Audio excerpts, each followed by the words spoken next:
حکومەتی هەرێمی کوردستان 8 ساڵە پرۆژە یاسای بودجەی ئامادە نەکردووە. ئەم کابینەی حکومەتیش کە بانگەشەی ئامادەکردنی پرۆژە یاساکەی دەکرد 3 مانگی ساڵ تێپەڕیوە و هێشتا بۆ ئامادەکردنی پرۆژە یاسای ساڵی 2021 هیچی دیار نییە.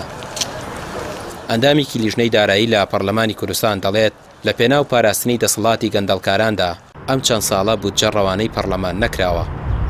بێگومان 7 ساڵ یاسای بودجەی نەبوو هەرێمی کوردستان ئێستا کاتەکەی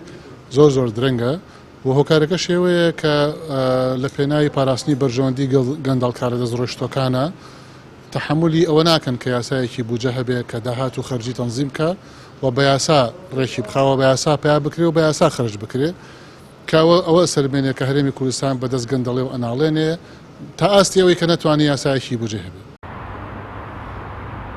ئابووریناسان دەڵێن پرۆژە یاسای بودجە پێش ساڵی دارایی پێویستە ئامادە بکرێت و ڕەوانەی پەرلەمان بکرێت،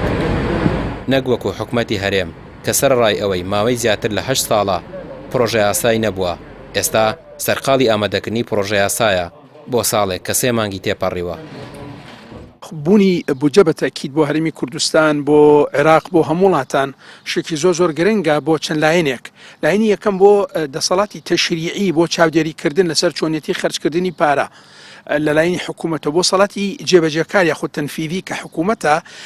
وەکو بەرچاوڕوونی وەکو بەرنمەیەکە بۆ ئیشکردن بۆ داهاتوو چی بکات و پارەکە لە چ بوارێک لە چ پرۆژەیەکی خەرج بکرێت پرۆژە استراتیجیەکان ئەو پرۆژانە کە خزمەتی هاوڵاتیانەکەن لە هەمان کات بۆ هاوڵاتی مهمە کە بزانێ بنمونە بەرچاوڕوونیەکەش ئەدا بە هاوڵاتی چی لەسرە بێ وەکو ئەرک و واجبی دارایی ئەنجامی بدات لە هەمان کات وەکو ماف چی بەرەکەوێ بۆ ساڵی داهاتوو ئیتر لە کۆمەڵێک خەدەمات لە بواری تەندروستیە لە بواری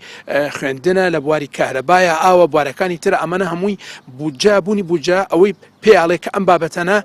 ئەڕەخسێنرێت بۆ هاوڵاتی لە هەمان کات بۆ کەرتی تابەتیش زۆر گرنگە کە کەرتی تابەت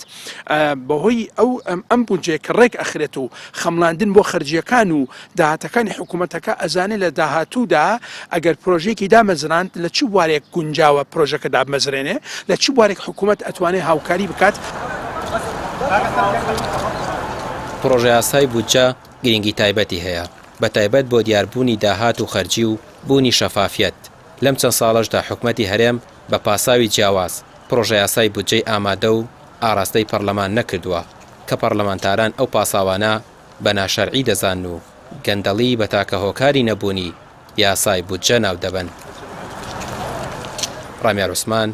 کەناڵی پێام، سلێمانی.